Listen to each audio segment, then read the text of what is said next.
Between the hills, the stars, the sky, the river so clear, river so clear. As we deepen into our service, let us set the tone for this service with a reading called Blessing from John O'Donohue. On the day when the weight deadens on your shoulders and you stumble, may the clay dance to balance you. And when your eyes freeze behind the gray window and the ghost of loss gets into you, may a flock of colors, indigo red, green, and azure blue, come to awaken in you. When the canvas frays in the thought and a stain of ocean blackens beneath you, may there come across the waters a path of yellow moonlight to bring you safely home. May the nourishment of the earth be yours. May the clarity of light be yours. May the fluency of the ocean be yours, and the protection of the ancestors be yours. And so may a slow wind work these words of love around you, an invisible cloak to mind your life. Now we join Unitarian Universalists all over the world in lighting our chalice. Would Gwen please come forward and to light the chalice, which is a symbol of the spark of life in each of us. If you are on Zoom and have your chalice with you, I invite you to turn on your video and share while we light them. We are in good company. Our chalice lighting words this morning are entitled Chalice Lighting, written by Vanessa Rush Southern. We light our chalice as a living symbol for truth sought through a questioning heart and an attentive mind, and for love pursued through obstacles inside and outside our own human heart, and for forgiveness and healing and all that entails, the place where truth and love meet and merge. Guide my feet while I run this race. Guide my feet while I run this race. Guide my feet while I run this race. For I don't want to run this race in vain. Hold my hand while I run this race. Hold my hand while I run this race. Hold my hand while I run this race. For I don't want to run this race in vain. Race in vain. Stand by me while I run this race. Stand by me while I run this race. Stand by me while I run this race. For I don't want to run this race in vain. Race in vain. Search my heart while I run this race.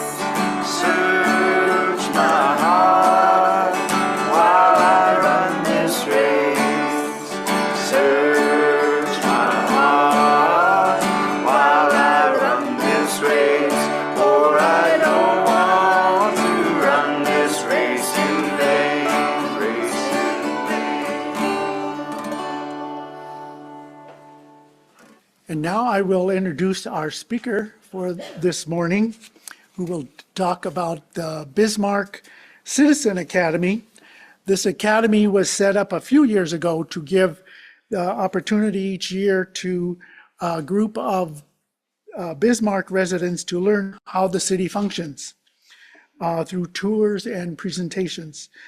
Matt Hall will talk about his experience with the program, what it offers our community, and how it drove him to get more involved, including running for the city commission. Matt grew up in St. Louis and is an archaeologist by trade, working from Virginia to Alaska. He moved to Bismarck in 2014, got married, and now has 10-month-old twin boys, who he says are the most fun time vacuum. He graduated in 2024 from the Bismarck Citizen Academy. And well, please help me welcome our friend Matt Hall. So yeah, like Don said, started in 2022 with 12 students, and then they kind of it was a learning curve for everyone, and ever since they've had 20 students each year. It runs from January to March, with a bonus week at the beginning of April. You get tours and presentations from all the state departments. From administration and finance, engineering and city planning, to water treatment, to wastewater treatment. So you get the full cycle.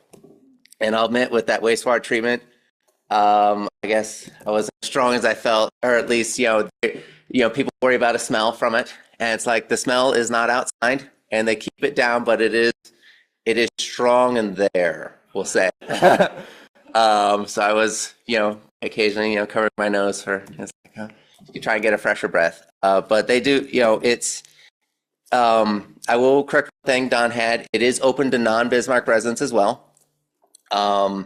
They prefer Bismarck residents because it's Bismarck focus.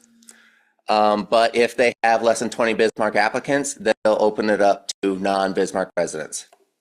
Their criteria include, residency, but also, just over 18. They limit to one per household, which I'll talk about in a second. But also they'll, if you're, make sure you're going to be available for as many of the classes as possible. When I attended, I, told Jason Tomanek, the city administrator, that's like, I'll have to miss one. I have a booked vacation. He's like, that's fine. I have one too.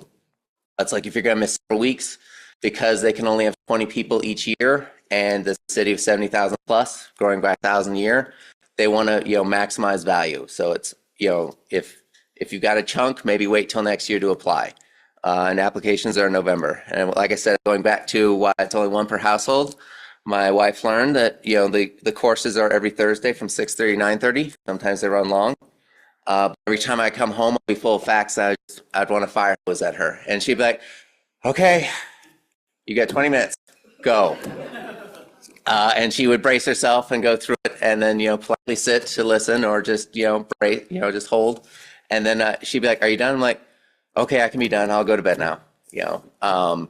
But yeah, she would. Yeah. So that's probably part of why it's one per household, at least, each year, because you're going to be sharing facts and figures, and with the prop I have up here, it's like, these are the, the PowerPoint presentations they go through, and you can get, you obviously keep it. I did not steal this. But you get presentations and tours of the different departments. So they're not holding anything back. In fact, the purpose of this, one of the key purposes of it, is government transparency. As Jason Tomanek said during his presentation on it, this is what government transparency looks like in Bismarck. So you can talk, if you have questions, they're there. They want you to ask these questions, and they'll have breakout sessions with different staff. And so you can talk to not just the managers or directors of the program, but the general staff that work. I remember asking, I don't even remember what the question was, but I remember asking someone at the water treatment plant about, what was on the screen. And he told me about what was on the screen. He was just, the basic worker, but it adds a face to, we all see how the federal government works, which is great right now. We all see how state level government works, which is almost as great right now. You're being facetious, obviously. But then we, local government, which is so important and so close to us, we often have no idea. And so this is a great avenue to find out what it's like, what's involved in it. You can get your questions answered. It adds faces to we'll say the monolith. especially like the water treatment plants. Like that's an interesting building, but I could see conspiracy theories coming out of it. It's like it's behind this barbed wire fence. What are they doing back there? But once you're in there, it's like, oh, it's just a bunch of concrete and pipes. Like, okay, and tanks of water. It's like, it's not nearly as interesting. So afraid, sorry if I burst your bubble on that. But anyway, it's like I said, it's an avenue to learn how your city functions. Where your tax dollars go. For instance, it's not just property tax. Property tax is what funds your emergency services, your police, your fire, your 911, CENTCOM. Sales, it tells you how the different organizations are funded. And that's important because it's not like, if they have a shortfall, they can't necessarily take it one pot of money to the other. Another example is they call it the bed and booze tax.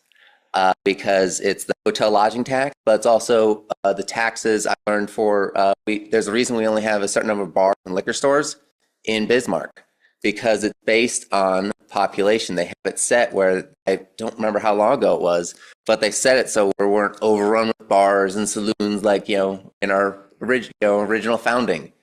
And so that's why, there's a permit they will auction off, or I forget, it's not a straight up auction. It's, put it out for bid, and whoever has the highest bid will get that license as we grow in population. So that's why there's only a certain number of liquor stores in Bismarck. And then I believe there's an annual fee to go with, but that is what those two sources of funding help fund your event center and Belle Mayhews. Because Belle Mayhews is frankly not a money maker, much less break even, but it's obviously, one of our gems, historic building, a nice setting. And it's great for like high school graduations or ballet recitals or whatnot. So it's not something the city wants to get rid of, but it's something that doesn't pay for itself. Versus the airport is actually self-funded. The only time it asks for funds, like right now, is when they're doing a major expansion. They're wanting to add 2 more gates. And so it's things like this that you learn from the Bismarck Citizen Academy.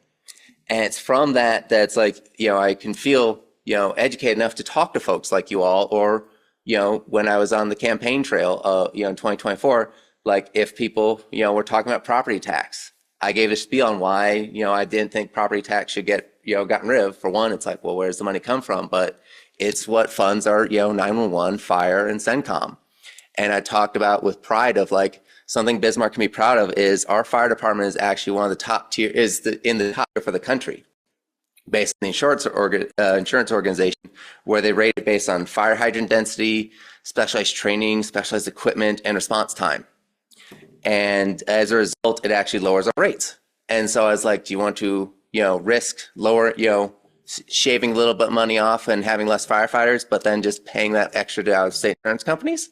And typically people are like, oh, well, okay, maybe I didn't think of it that way. Or it's like, do you want $1 in your pocket or another police officer on the street? Because it's about the same cost, about $75,000 for another police officer.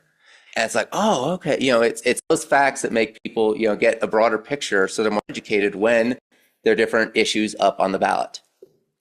In fact, when we were doing our tour of the fire department, my group was in the, gang, tours of the fire trucks and ladders, which I still cannot remember what the difference is between those 2 vehicles. But other than presumably a ladder, but I think they both would have one. I don't know. Anyway, the alarm went off and we all were, stood back, and sure enough, I believe the response time is within 30 seconds, they are on the truck, and another 15 seconds, that truck is rolling out. And it's like, it doesn't matter what you're doing. If you're sleeping, you're eating, you're in the shower, that doesn't matter. You don't have time to wash off, dry off. It's like you are hopping in your clothes and you're on that truck. You'll finish whatever you're doing in the truck on the ride. And so we got to see that. No one came out of the shower. There was no public indecency or anything like that. But it was interesting to see. In the end, it wasn't, because someone's life might be on the line. Because I believe the response time is like 2 to 3 minutes anywhere in town. Which is impressive because that's from when the alarm hits the fire station. And so in the end, it was just someone got stuck in an elevator. Been there for a few hours, so I'm sure they were, eager for, every minute counted for them. But they don't know. They just know they're called. But like I said, that's what got me interested in running for city. Oh, I should go back. In addition to talking with city head, department heads, you also get to talk with the city commissioners and the mayor. they'll each attend at least one of the sessions, go along with the tour group in case people want to have a one-on-one with them, or they'll give a little spiel on what their job is and have open-ended questions. Some commissioners, I'll say one went long, and that's why we went to 10:30 that night. I did not feel as productive what he said at the end. I was like, I didn't, he spoke for 30 minutes and I was like, I can't remember anything of value out of it. I was disappointed. But it is what it is. But if you're interested in the program, I highly recommend it. It open applications are in November. They process it in December. Classes start January. We learned there are other ways to get involved in the community of, not just going to Citizen Academy, and, part of that program was being ambassadors to folks to answer questions. So, I'm emblematic of that right now, but, there are advisory commissions, for forestry or Renaissance Zone, or myself, I'm on the Bismarck Historic Preservation Commission as an archaeologist. And it's different ways to give back to the city or get involved. And from the program, in fact, it's only been running, 4 or 5 years. There's one sitting commissioner right now, John Risch, and then 3 or 4 folks on the advisory commissions that have graduated from this program. So I think it's a really good way, if you're interested in learning about the city, to learn how to get, learn about the city and then learn how to get involved. I guess, are there any questions, or, we can open up discussion?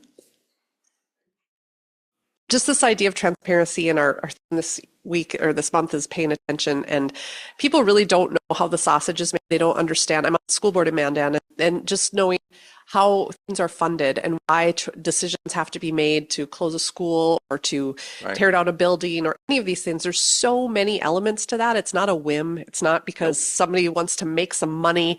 It's very it's pretty complex. Yeah. Also simple. It's not, there's more than one reason. So anyway, I think the Citizens Academy is great in this idea of creating more transparency and helping people understand, and just having more people in the community that can answer a question when somebody says something that is not the truth. And if not, it's easy to be a conspiracist. Yeah. Matt, you alluded to your run as well. Mm-hmm. Can you tell us a bit more about that? And did you go into the program knowing already that you were wanting to run, or was that something that came about? How did those two paths intertwine? No, that's an excellent question. So I've always been interested in politics. I love it. Even seeing how the sausage is made, it's like, oh, this is nasty. It's like, give me more. I mean, not too much, but it's like, it's interesting. Like when Jon Stewart dissects it and shows the nitty gritty. But no, I did not go in thinking I was running. In fact, the initial impetus was, at the time, they kind of were trying to coax someone to run, because it looked like the 2 sitting commissioners were going to run unopposed. And so, like, my initial platform was like, hey, I'm just running for choice. No one knows, I've not got a big name. I don't have a business in town, any of that. So it's like, at the very least, I could get nominal choice. So my goal was to get like 5%. In the end, I got almost 30%.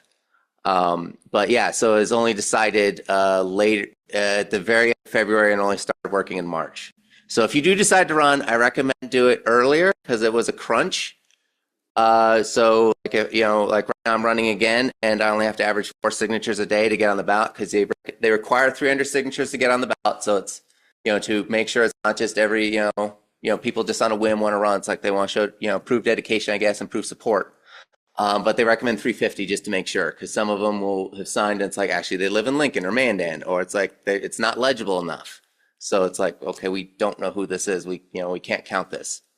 So that was really the impetus, I guess. What are you running for? City Commission again. So you need signatures today? Yeah, sure. Oh. Yeah. And it's like, I'll say, like, one of the things, so I can, use this segue of what's running for office, or what's like running for office. If it's a presidential year in the environment we live in, there are a lot of questions of what your thoughts are for the president, which it's by century code, city and county are nonpartisan. And it's like, it's really hard trying to, like, personally, I ran and I'm running again on a centrist form, where it's like, trying to, what we need is, feel is unification, not division. The partisans gotten too ugly, and it's trying to keep that partisanship at the national and state level. But I know I lost votes because I refused to answer, of like if I support the president, even if I would agree with them, I was like, no, I don't want to hint one way or the other.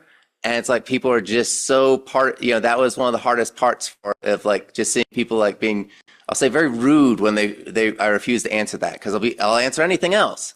But it's like, no, that's immediately putting people in a box. It's like, I'll say it's been a lot less this time, which has been nice. But it's like, I don't know, I didn't know how to run, so I've just been going around, I did and am again just going door to door trying to ask folks what they want. I don't know how the others run it. I guess they do, do stump speeches at different organizations.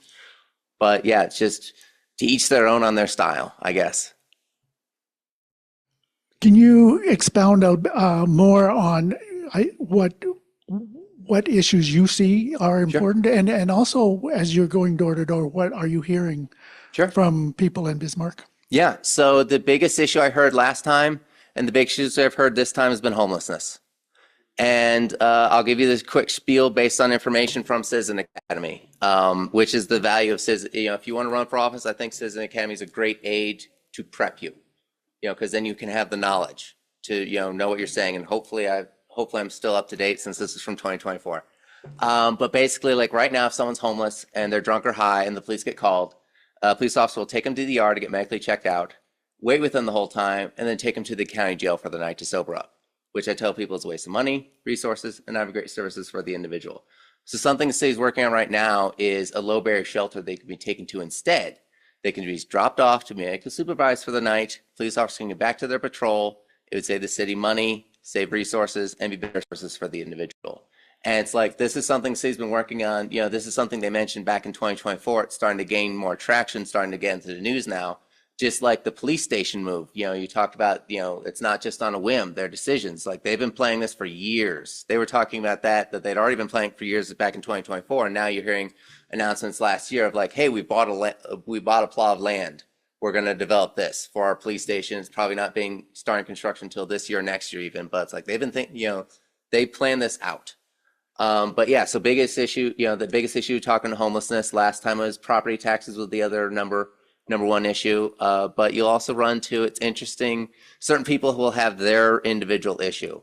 But others, because when I first ran, I had a book in my back pocket and I would just write down, and eventually I just noticed I kept putting check marks next to homelessness. And that's why it became the core of my platform. I'm like, okay, this is the key issue. But I also remember I got a number and it just stuck in my head of chickens. People want chickens in their backyard. And so I mentioned it to John Risch and he ran with it, and it did not pass, but he's still passionate about it. I'm like, I just was bringing it up. I have no qualms. Like if people want chicken, as long as it doesn't disturb the neighbors, I don't care. I don't think others people care, though some people are like, I just don't want chickens. Whereas others like, I want my chickens. So, all right. So you get interesting things like that that make you chuckle, and like they're very passionate folks about that. But you also get like I'll say regional issues. Like when I walked along or canvassed Tyler Parkway before the extension was announced, a lot of people had issues with water rates, which I thought was interesting. I'm like, all right. Although I will say one of the interesting facts I learned from Citizen Academy was they couldn't tell me who, which that's fair for privacy reasons, but there's apparently a residence in Bismarck that uses more water than the Capitol complex. Which I'm like, do you have a large earthen-based pool that just drains? Or how do you burn through that much water? But anyway, or on Ward Street and in Highland Acres, they're very adamant they do not want their sidewalks. That's why they applied to become a historic district. Despite that having nothing to do with it, they could still get sidewalks, put in, unless, because the historic district is just based on it being for World War II veterans coming home. It wasn't World War II veterans that don't want sidewalks. That's the only way the historic district would stop sidewalks happening.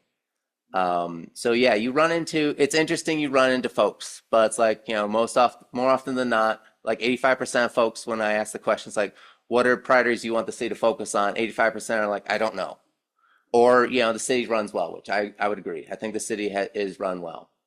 But it's like, as you run, I would say it's like, figure out what the folks want, figure out solutions that they, could work for that, and maybe come up with a few things that you want to work on. I live out of town, so I'm considered county. Is there a connect? Do you also teach about Burleigh County in this, or? A bit, I will say on a personal, and they probably hint at the city, is the Burleigh County doesn't seem like the city. At least the Burleigh County administration. They've been at loggerheads for years. I do not know why. I will give my personal opinion is, I don't know, Burleigh County just seems to hate city of Bismarck administration. They seem to pick petty fights of, like with the health department, they were unhappy. They were paying 25%, city was paying 75% at the time. And they were like, wait, city gave a design to the county and the county's like, why didn't we have input? It's like, well, this is your chance for input. And they were like, we may not pay for city department, health department at all. It's like, which is weird because the city could pull the nuclear option of being like, legally, city doesn't have to fund public health. The county does. So the county's like, oh, we don't have to subsidize Bismarck folks. Like, well, Bismarck folks are Burleigh folks, for one. We're 75% of the county by population. And two, it's like, it's like, this could be on you real quick. So they don't touch on it too much, but you got the hints of frustration. So you're talking about the two commissions war with each other. Basically, Bismarck's frustrated with Burleigh, and Burleigh keeps picking fights with Bismarck, is what I've seen. We extinguish our chalice this morning with these closing words by the Unitarian Universalists of Sarasota.